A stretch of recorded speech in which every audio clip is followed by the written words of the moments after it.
Hello friends, welcome to beyond the blackboard. आप सभी को पता है कि सीटेट 2020 जो कि 5 जुलाई को होने वाला था वो पोस्टपोन्ड हो चुका है। इसके कुछ कैंडिडेट्स को बहुत अच्छा मौका मिला है जिन लोगों ने अभी तक अपनी प्रिपरेशन स्टार्ट नहीं करी थी कि वो अपनी प्रिपरेशन स्टार्ट कर सकते हैं।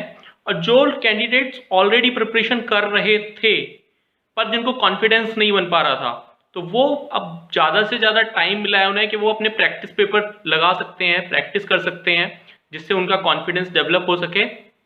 और बाकी कैंडिडेट्स जो ऑलरेडी प्रिपेयर थे एग्जाम के लिए, उनको भी निराश होने की ज़रूरत नहीं है।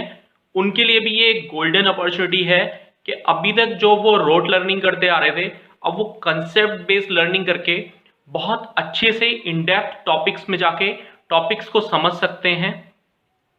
और हाँ, सबसे पहले तो फ्रेंड्स मैं आपको एक चीज़ बिल्कुल क्लियर कर देना चाहता हूँ कि आप खुद से सेल्फ स्टडी करके अपने टॉपिक्स प्रिपेयर कर सकते हैं और एग्ज़ाम भी क्रैक कर सकते हैं। अब आपका सवाल होगा, सर आप ये क्या कह रहे हो, हम कैसे कर पाएंगे, जबकि हम देखते हैं कि सी टेट का तो रिजल्ट ही केवल 15% जाता है। तो फ्रेंड्स, कहीं ना कहीं जो लोग असफल होते हैं इस एग्ज़ाम में, उसका रीज़न ये है कि उनको पता ही नहीं होता है कि उन्हें किस तरीके से प्रिपरेशन करनी है।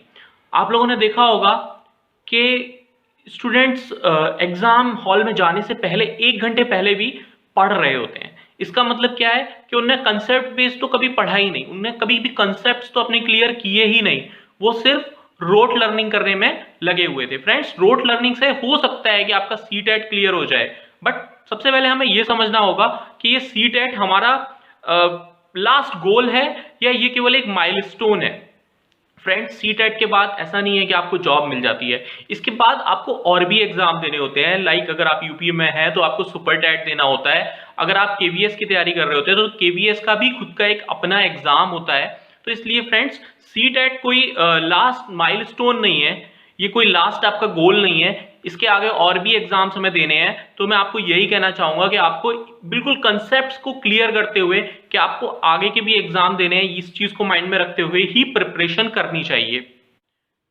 दोस्तों, कुछ कैंडिडेट्स तो बस ट्रायल के लिए जाते हैं कि एक अटेम्प्ट में तो देखना है कि एग्जाम आ कैसा रहा है, विदाउट एनी प्रिपरेशन बस चले जाते हैं।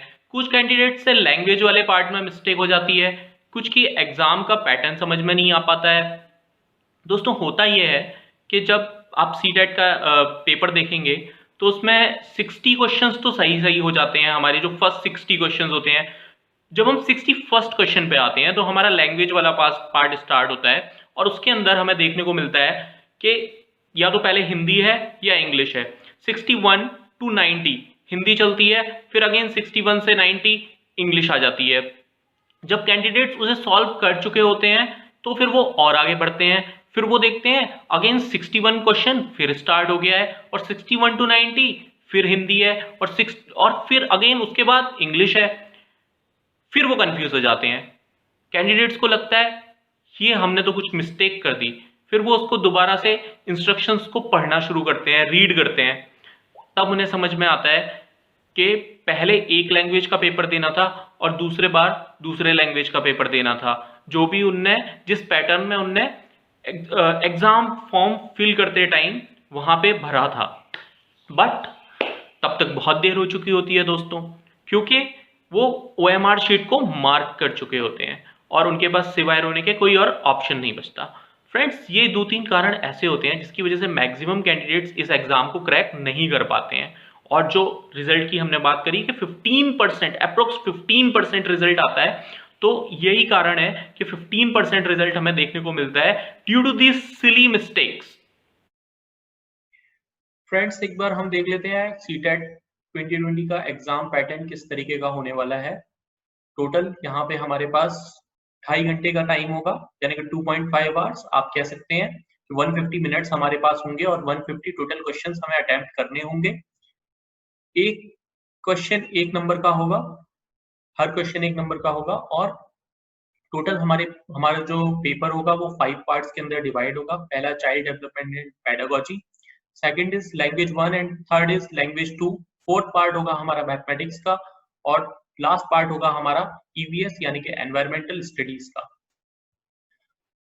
30-30 मार्क्स के सभी पार्ट्स आएंगे। और 30 क्वेश्चन सबके अंदर होंगे।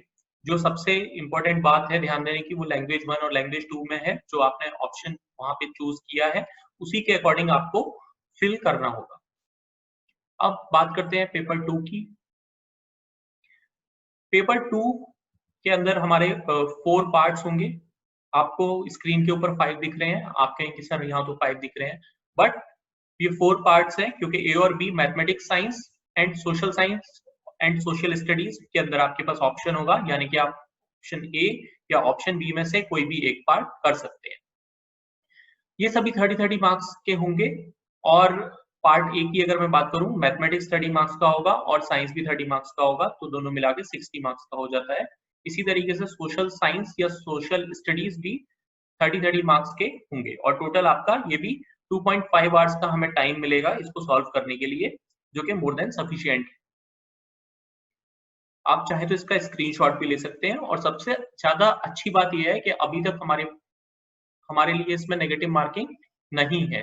तो फ्रेंड्स, अगर आप टीचर बनना चाहते हैं और किसी भी एग्ज़ाम की प्रिपरेशन कर रहे हैं, किसी भी कॉम्पिटिटिव एग्ज़ाम की जो कि टीचिंग से रिलेटेड है, या फिर अगर आप कोई प्राइवेट टीचर भी हैं, तो भी आप इस चैनल को ज़रूर सब्सक्राइब कीजिए, क्योंकि हम यहाँ ना केवल कॉम्पिटिटिव एग्ज़ाम से रिलेटेड डिस्कशन करेंगे, बल्कि हम वो भी डिस्कस करेंगे कि अगर आप टीचर हैं तो आप क्या क्या एक्टिविटीज़ फॉलो करके स्टूडेंट्स को इफेक्टिवली इंगेज कर सकते हैं।